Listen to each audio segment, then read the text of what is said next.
Hello friends, नमस्कार friends. आज हम बात करने वाले हैं कुछ महत्वपूर्ण तथ्यों के बारे में। तो फ्रेंड्स, जैसे कि हमारा हो गया पूर्ण संख्या, प्राकृत संख्या, भिन्न संख्या, पूर्णांक संख्या, परिमेय संख्या और फ्रेंड्स साथ में नंबर लाइन यानी कि संख्या रेखा के बारे में। तो फ्रेंड्स वीडियो में बने रहें, कहीं ना जाएं। और हाँ फ्रेंड्स, अगर आप इस वीडियो को बिना स्किप किए हुए पूरा अगर देख लेते हैं तो फ्रेंड्स हम वादा करते हैं कि इसके बाद आपको दोबारा से कोई भी वीडियो देखने की ज़रूरत नहीं पड़ेगी। ठीक है फ्रेंड्स, तो चलिए फ्रेंड्स वीडियो को शुरू करते हैं।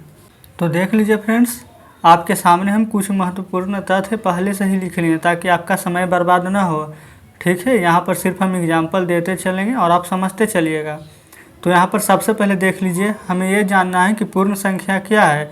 तो फ्रेंड्स, पूर्ण संख्याएं हम किसे कहते हैं? तो पूर्ण संख्याएं का इंग्लिश होता है हमारा होल नंबर, और जो शून्य से लेकर अनंत तक की संख्याओं को हम पूर्ण संख्या कहते हैं। ठीक है, आप ऐसे भी बोल सकते हैं फ्रेंड्स कि गिनती की संख्याओं में हमें शुरू में शून्य जोड़कर सभी संख्याओं को पूर्ण संख्या कहते हैं। ठीक है, चलिए अब हम एग्जाम्पल से समझते हैं।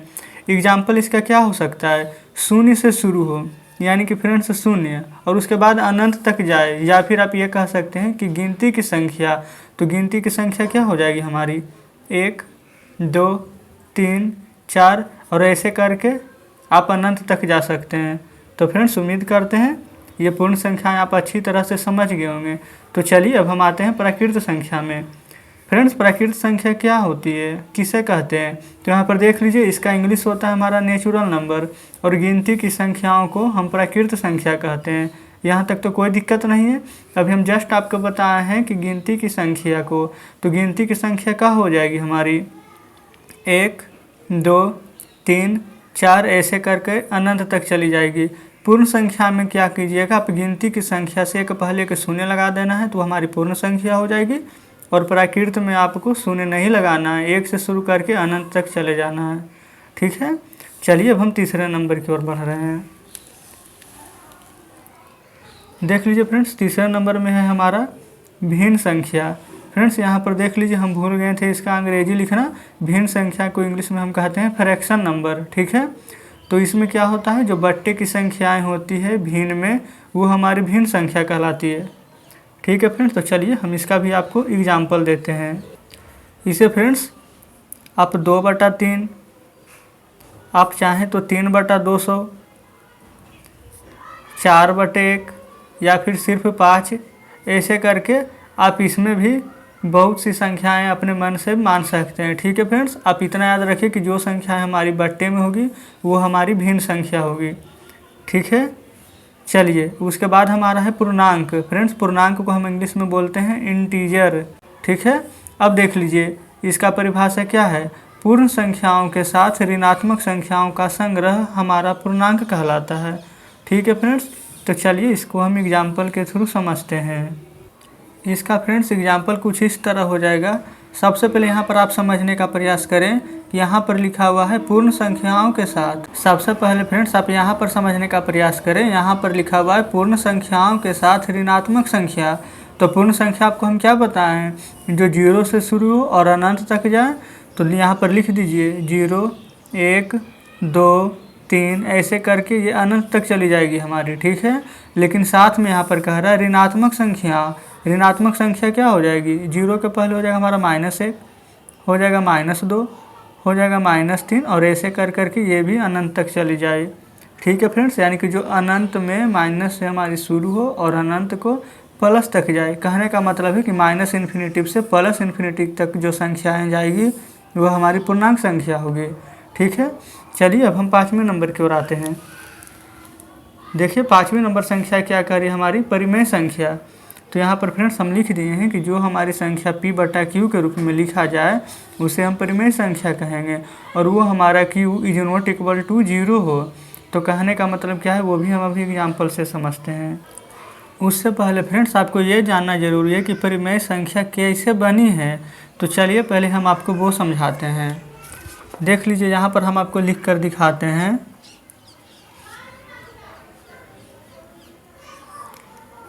फ्रेंड्स, परिमेय संख्याएं किससे बनी है? सबसे पहले तो ये हमारी प्राकृत यहाँ पर जोड़ देंगे। ठीक है, प्राकृत के बाद यहाँ पर पूर्ण लिख लेंगे, पूर्ण के बाद यहाँ पर भिन्न लिख देंगे, भिन्न के बाद भी यहाँ पर पूर्णांक लिख देंगे। ठीक है फ्रेंड्स, परिमेय संख्या किससे बनी है देख लीजिए, ये प्राकृत संख्या, पूर्ण संख्या और यहाँ पर भिन्न और पूर्णांक, ये चारों का मिश्रण ही है जो हमारा परिमेय संख्या कहलाता है।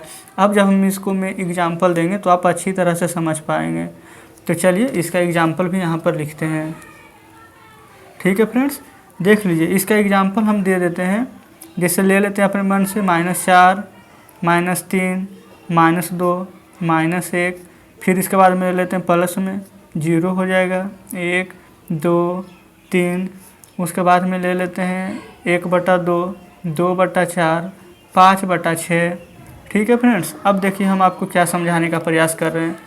हम आपको क्या बताए थे, परिमेय संख्या ऐसे तो हो जाता है जो P/Q के रूप में लिखा जाए, जो आपको पता है 1/2, 2/4, 5/6। लेकिन फ्रेंड्स हम आपको एकदम अच्छी तरह से समझा देना चाहते हैं कि इसके बाद आप कभी ना भूलें। यहाँ पर देख लीजिए -4, -3, -2, -1, ये हमारी क्या हो जाती है, जो फ्रेंड्स माइनस में रहे वो पूर्णांक होती है। अभी हम जस्ट ऊपर देखिए लिखे हुए हैं कि पूर्ण संख्याओं के साथ ऋणात्मक संख्याओं का संग्रह हमारा पूर्णांक कहलाता है। ठीक है फ्रेंड्स, ये हमारा क्या हो जाएगा, पूर्णांक। चलिए यहाँ पर लिख भी देते हैं साथ में ताकि आपको ध्यान में रहे। ये है हमारा पूर्णांक। अब देख लीजिए फ्रेंड्स, ये यहाँ पर 0 है। जो संख्याएं 0 से शुरू होती है और अनंत तक जाए वो क्या होती है हमारी, तो वो होती है पूर्ण संख्याएं। ठीक है, और जो गिनती की संख्या है 1, 2, 3, 4, वो हमारी क्या कहलाती है, प्राकृत संख्या। अभी हम जस्ट आपको बताए हैं। अब बताइए फ्रेंड्स, जो 1/2 हो, 2/4 हो, 5/6 है, ऐसे करके अगर जो भिन्न में रहे ऐसी संख्या क्या है फ्रेंड्स, ये हमारी भिन्न संख्या है। तो ऊपर हम आपको जस्ट क्या लिख कर बताए थे, परिमेय संख्याएं जो कि प्राकृत, पूर्ण, भिन्न और पूर्णांक से मिलकर बनती है। जैसे पूर्णांक भी लिख दिए आपके सामने, यहाँ पर पूर्ण संख्याएं जो 0 शुरू हो और 1, 2, 3 अनंत तक जाए। गिनती की संख्या को प्राकृत संख्या, जो बट्टे में लिखा जाता है उसे भिन्न संख्या। तो आई होप फ्रेंड्स कि आप परिमेय संख्या अच्छी तरह से समझ गए होंगे। अब इसके बाद हमारा बचा है नंबर लाइन, जो कि संख्या रेखा है। चलिए उसको भी आपको हम दिखाते हैं। फ्रेंड्स देख लीजिए, ये सब हम पहले से ही क्यों लिखे हुए हैं, क्योंकि फ्रेंड्स अगर आपके सामने हम इतना कंटेंट लिखते हैं तो इसे लिखने में कम से कम आधा घंटा लग जाता है। और फ्रेंड्स हम नहीं चाहते हैं कि आपका एक भी समय बर्बाद हो। ठीक है फ्रेंड्स, तो चलिए अभी हम जो आपको बता रहे हैं एक बार आप घर पर खुद से बनाने का प्रयास जरूर करें। ठीक है, देख लीजिए यहाँ पर जो संख्या रेखा है इसको इंग्लिश में हम बोलते हैं नंबर लाइन। तो फ्रेंड्स नंबर लाइन क्या होती है हमारी, सबसे पहले तो 1 इंच से एक पाई खींच देंगे। यहाँ पर आप हम देख लीजिए, यहाँ पर -5, -4 से शुरू किए थे और +5 तक आए। अगर आप चाहें तो यहाँ पर 10 से शुरू करके माइनस से और +10 तक की जा सकते हैं, कोई दिक्कत नहीं है। चलिए यहाँ पर देखिएगा कि ये हमारा 0 है बीच में। ठीक है, इसलिए हम इसको थोड़ा डीप कर दिए हैं। और 0 के जो हमारा बायां साइड में है -1, -2, -3, -4, -5, ये हमारी क्या है, ऋणात्मक संख्या यानी निगेटिव नंबर। और जो 0 के दाएं तरफ है 1, 2, 3, 4, 5, ये हमारी धनात्मक संख्या यानी कि पॉजिटिव नंबर। तो फ्रेंड्स कहने का मतलब क्या है, जब भी फ्रेंड्स हम बात करें 0 से बाईं तरफ की ओर, यहाँ पर लिख दीजिए, अगर हम बाईं तरफ की बात करेंगे तो याद रखिएगा कि हम ऋणात्मक संख्या के बारे में बात कर रहे हैं। वहीं जब हम 0 के दाईं तरफ के बारे में बात करेंगे तो ध्यान में रखिएगा कि हम धनात्मक संख्या के बारे में बात कर रहे हैं। तो फ्रेंड्स उम्मीद करते हैं कि जितना भी महत्वपूर्ण तथ्य था जो हम आपके लिए पहले से ही लिख कर रखे थे, आप ये पूरा के पूरा को अच्छी तरह से समझ गए हैं। ठीक है फ्रेंड्स, हम यहाँ पर 1 से लेकर के 5 तक ही लिखे थे, लेकिन फ्रेंड्स ये 5 तक में ही पूरा चैप्टर का कंटेंट छुपा हुआ है। ठीक है फ्रेंड्स, देख लीजिए आपको हम दिखा दिए, ये पूरा के पूरा लिख करके आप एक बार इसे घर पर दोबारा से रिवाइज जरूर करें। और हाँ फ्रेंड्स, अगर ये महत्वपूर्ण तथ्य में जो भी हम आपको अभी इम्पोर्टेंट टॉपिक बताए हैं उसमें से अगर आपको कोई भी एक चीज़ भी अगर अच्छे से समझ में ना आए हो, चाहे वो एग्जाम्पल ही क्यों ना हो, तो फ्रेंड्स हमें कमेंट में ज़रूर बताइएगा। और हाँ फ्रेंड्स, इसके बाद आपको पूर्ण संख्याएं, प्राकृत संख्याएं, भिन्न संख्याएं और पूर्णांक और परिमेय संख्या और नंबर लाइन, ये चारों को अच्छी तरह से समझ आ गई होगी। तो फ्रेंड्स उम्मीद करते हैं कि आपको ये वीडियो बहुत ही हेल्पफुल होगी। और हाँ फ्रेंड्स, अगर आपको इस वीडियो से थोड़ा सा भी हेल्प मिला हो, जो बात आप पहले से ना जानते हैं वो अगर आप जाने हो, तभी फ्रेंड्स हमारे चैनल को सब्सक्राइब कीजिएगा। ठीक है, और फ्रेंड्स वीडियो अगर आपको अच्छी लगी हो तो एक लाइक भी ज़रूर कर दीजिए। ठीक है, फ्रेंड्स अगर आपको किसी और टॉपिक के रिगार्डिंग वीडियो चाहिए तो हमें कमेंट में ज़रूर बताइएगा, हम उसका भी वीडियो बना देंगे। ठीक है फ्रेंड्स, चलिए मिलते हैं नेक्स्ट वीडियो में, तब तक के लिए धन्यवाद।